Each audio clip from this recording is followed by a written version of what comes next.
හලෝනේ අද ඉතින් අම්මා උයල් තියනවා මම එකෙන් කෑම වේලක් බෙදා ගන්න යන්නේ අඩි වලට තමයි අද මම කන්න යන්නේ අපි බලමු කොහොමද රස කියලා සලාම් බත් තියනවා බත් චුට්ටක් බෙදාගෙන ඊට පස්සේ බොන්චි තියනවා මේ අපි බොන්චි චුට්ටකුත් බෙදාගත්තා බොන්චි චුට්ටකුත් බෙදාගත්තා හරි ඉතින් මේ දැන් චිකන් තියෙනවා අපි චිකන් කෑල්ලකුත් බෙදාගමු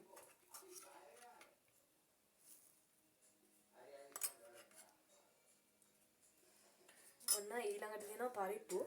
අපි පරිප්පු චුට්ටකුත් බෙදාගමු පරිප්පු එක නම් පොඩ්ඩක් රස පාටයි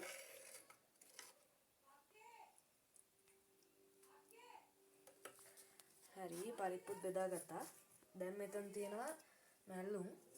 ගෝවා මැල්ලුම් අපි ඒවා චුට්ටකුත් බෙදාගමු හරි අන්තිමේටම පපඩම් තියෙනවා අපි පින්විච්ච පපඩමක් ගමු හරි ඉතින් යාළුවනේ මේක අපි කොහොමද රස කියලා බලමු